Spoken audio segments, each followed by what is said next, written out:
Assalamualaikum warahmatullahi wabarakatuh. Perkenalkan, nama saya Fitri ini dari kelas 11 MIA 1. Kali ini saya akan menjelaskan materi tentang kuantitas penduduk. Melalui pembahasan kali ini, kita akan mengetahui pengertian dari kuantitas penduduk, faktor-faktor dari kuantitas penduduk, dan juga contohnya. Oke, yang pertama pengertian kuantitas penduduk. Masalah kependudukan Indonesia dalam hal kuantitas adalah masalah kependudukan dalam hal jumlah penduduk, pertambahan penduduk, dan persebaran atau kepadatan penduduk. Oke, lanjut ke jumlah penduduk. Indonesia merupakan salah satu negara dengan jumlah penduduk terbesar mencapai 203.456.000 berdasarkan sensus penduduk tahun 2000. Maka tidak heran jika Indonesia dianggap sebagai pasar yang menjanjikan bagi kalangan dunia usaha. Sebenarnya, jumlah penduduk yang besar merupakan salah satu modal dasar pembangunan.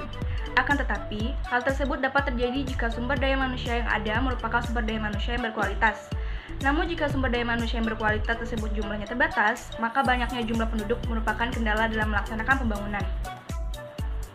Hal ini dikarenakan tingginya tingkat ketergantungan dari manusia yang tidak produktif terhadap manusia yang produktif. Indonesia telah mengadakan sensus sebanyak 5 kali sejak tahun 1945 hingga tahun 2000. Dan pada saat ini, besarnya jumlah penduduk Indonesia menempati urutan pertama di antara negara-negara ASEAN, menempati urutan ketiga di benua Asia setelah RRC dan India, serta menempati urutan keempat dunia setelah RRC, India, dan Amerika Serikat. Oke, next, pertumbuhan penduduk. Seperti halnya negara-negara berkembang pada umumnya, negara kita senantiasa mengalami peningkatan jumlah penduduk dari tahun ke tahun. Hal ini berarti Indonesia mengalami laju pertumbuhan penduduk, namun jika diperhatikan, laju pertumbuhan penduduk Indonesia dari periode ke periode cenderung mengalami penurunan. Nah, yang terakhir, sebelum saya memasuki ke penjelasan materi pengelolaan sumber data kependudukan dan analisis sumber data kependudukan, saya akan menjelaskan apa itu persebaran atau kepadatan penduduk. Persebaran penduduk erat kaitannya dengan tingkat hunian atau kepadatan penduduk Indonesia yang tidak merata. Sekitar 60% penduduknya tinggal di Pulau Jawa yang hanya memiliki luas kurang lebih 6,9% dari luas wilayah daratan Indonesia. Secara umum, tingkat kepadatan penduduk dapat diartikan sebagai perbandingan banyaknya jumlah penduduk dengan luas daerah atau wilayah yang ditempati berdasarkan satuan luas tertentu. Oke, kita lanjut ke pembahasan berikutnya, yaitu adalah pengelolaan sumber data kependudukan. Memang, di Indonesia adalah negara kepulauan terbesar di dunia dengan jumlah pulau lebih dari 17.000.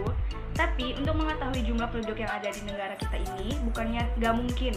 Ada cara-cara yang bisa dilakukan. Nah, salah satunya melalui sumber data kependudukan. Sumber data penduduk. Sumber data adalah segala sesuatu yang diterbitkan oleh badan-badan resmi atau kelompok dan perorangan. Bentuk terbitnya bisa berupa grafik, angka, tulisan, bahkan gambar. Biasanya, lembaga yang memiliki sumber data, khususnya data kependudukan adalah Badan Pusat Statistika atau BPS dan badan-badan sumber data kependudukan lainnya. Ada dua jenis data berdasarkan sumber perolehan data, apa saja itu? Pertama adalah data primer, yang kedua adalah data sekunder. Data primer sendiri adalah data yang diperoleh langsung dari responden. Data sekunder adalah data yang diperoleh dari sumber resmi, seperti instansi pemerintah atau bisa juga non-pemerintah atau perorangan. Untuk memperoleh data total jumlah penduduk yang ada di Indonesia, kita bisa melakukan dengan cara-cara ini. Pertama, sensus penduduk. Kamu sering dong pastinya mendengar kata sensus. Nah, sensus penduduk itu adalah proses untuk menyusun, mengumpulkan, dan juga menyebarluaskan data-data kependudukan, mulai dari aspek sosial, demografi, serta ekonominya. Nah, dalam pelaksanaannya, sensus penduduk dibagi menjadi 3, yaitu berdasarkan jenis sensusnya. Sensus jenis ini mencakup beberapa sensus, yaitu sensus penduduk, sensus perumahan, sensus industri, dan sensus pertanian. Yang kedua, berdasarkan tempat tinggalnya. Sensus de jure, yaitu pencacahan yang ditunjukkan kepada setiap penduduk yang benar-benar berdiam atau bertempat tinggal di daerah atau negara yang bersangkutan. Sensus de facto, yaitu pencacahan penduduk yang ditunjukkan kepada setiap penduduk yang pada waktu diadakan sensus berdasarkan dalam wilayah atau negara yang bersangkutan. Berdasarkan cara pengumpulan datanya, metode householder, yaitu pendataan yang dilakukan dengan cara meminta kepada keluarga yang telah mengisi daftar sensus sendiri. Metode canvasser yaitu pendataan yang dilakukan dengan cara mewawancarai kepala keluarga. Biasanya petugas sensus mengisi daftar sensus kepada keluarga hanya sebagai narasumber. Nah, tadi adalah 3 pelaksanaan dalam sensus penduduk. Lanjut, kita akan membahas tentang registrasi penduduk. Registrasi dilakukan dengan cara mencatat peristiwa-peristiwa penting dalam pendudukan. Peristiwa itu seperti kelahiran, kematian, perkawinan, perceraian, pengangkatan anak atau adopsi, dan juga perpindahan penduduk. Oke, lanjut pada survei penduduk. Survei penduduk ini biasanya dilakukan untuk mendapatkan informasi yang berkaitan dengan permasalahan sosial ekonomi, psikologi, dan juga faktor lainnya yang dapat mempengaruhi aspek demografi secara umum. Misalnya kelahiran, kematian, dan juga migrasi. Lanjut ke materi berikutnya, yaitu adalah komposisi penduduk. Dan sekarang saya akan membahaskan tentang komposisi penduduk berdasarkan kriteria sosial. Komposisi penduduk sosial adalah pengelompokan data kependudukan menurut kriteria sosial, misalnya menurut tingkat pendidikan, kesehatan, mata pencaharian atau pekerjaan, agama yang dianut, dan status sosial lainnya seperti status perkawinan. Nah, dari hasil pengelompokan penduduk menurut kriteria sosial tersebut dapat dijadikan acuan bagi pemerintah untuk mengevaluasi setiap kebijakan yang telah dilaksanakan di bidang sosial. Hasil evaluasi ini kemudian dapat dijadikan sebagai tolak ukur untuk tetap melaksanakan kebijakan yang telah dilaksanakan atau memperbarui kebijakan tersebut. Sebagai contoh, pada tingkat pendidikan penduduk, jika dari hasil evaluasi diketahui presentase anak putus sekolah tinggi, maka pemerintah diharapkan segera mengambil kebijakan yang baru untuk mengatasi permasalahan tersebut, untuk mengupayakan agar anak putus sekolah mendapatkan kembali hak didiknya untuk mencegah agar di masa mendatang tidak ada lagi kasus anak yang putus sekolah. Beberapa data komposisi penduduk menurut kriteria sosial ini misalnya: 1. Komposisi penduduk sosial berdasarkan kriteria tingkat pendidikan. Contoh, data tingkat pendidikan penduduk Indonesia pada setiap provinsi hasil sensus penduduk 2010 dapat dilihat pada gambar berikut ini. Yang kedua, komposisi penduduk sosial berdasarkan kriteria mata pencaharian. Contoh data sosial penduduk menurut kriteria mata pencaharian atau jenis pekerjaan dapat dilihat pada laporan berikut.